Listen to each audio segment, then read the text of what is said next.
teach you how to think correctly.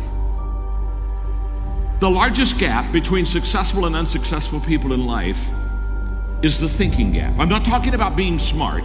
I'm not talking about an IQ. I'm talking about how you think, how I think.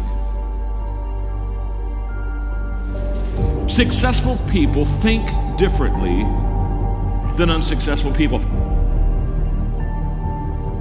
Wise thinking leads to right living. Stupid thinking leads to wrong living. If you want to have a fulfilled life, you have to fill your mind correctly.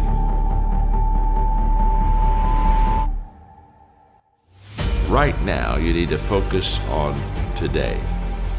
And what I realized so many leaders don't understand is that truly today matters. And we overestimate what we can do tomorrow. We over-exaggerate what we did yesterday, but we underestimate what we can do right now. The only time you have, the only time I have, is now. So the question for all of us is, what am I doing with now? The great leaders, they're present in the moment, and because of that, they maximize the moment. So if you're tempted to take that faraway glance, well, glance. But get right back to the present moment. Because today, you're preparing to make tomorrow a success.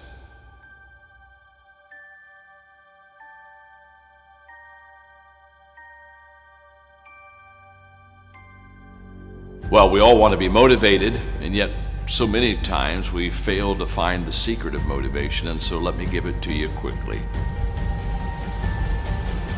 Just do it. Motivation is not the cause of action, it's the byproduct of action. There's a lot of difference.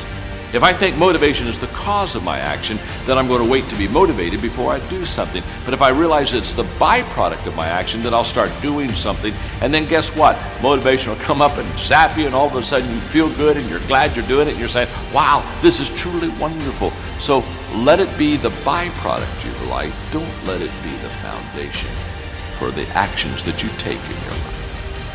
Nothing comes to you until you commit yourself. Nothing comes to you if you're just going to try, but you're not committed. Nothing comes to you if you're just thinking about it. It's not until you take the action step. It's not until you take the direction do the things start to flow through you. But I'm saying don't cheat yourself out of the possibility of the potential that's on the other side of commitment. Stay with it long enough to find out if there's any fruit in it. You can do goal setting with a pencil, but you have to do goal getting with your legs. You got to take action. And it's the action that separates us. The greatest gap in this world is the gap between knowing and doing. Knowing is goal setting. Doing, now that's goal achievement. People that are knowledgeable about habits say that it takes 30 days for a habit to become a habit. Now, habits can be good and habits can be bad. And so over a period of time, you can either be developing habits that are going to help you, or you can be developing habits that are going to hurt you. People that grow develop habits that help them. The great value of a good habit is you don't have to think about it. That's why it's a habit.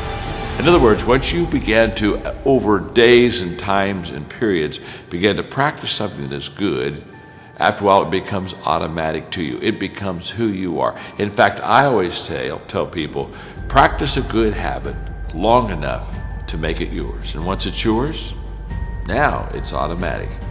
Every day, you'll do what you should do. Often I have the expression that everything worthwhile is uphill. That's a fact. You've never heard someone talk about accidental achievements. You've never heard someone that got to the top of the mountain and somebody asked them, how did you get there? Kind of look confused and say, I have no idea. They know how they got there. The reason they know how they got there is because they had to walk all the way up the mountain. Nobody lifted them. There were no shortcuts. There's not an elevator. There's not an escalator. It's all effort that gets you to the top of the mountain. What I want you to understand is that inspiration does a lot better when it's coupled with perspiration. There are a whole lot of people, they want to be inspired in great things, but they don't want to do the hard work. to achieve those great things. It's not either or, it's both and.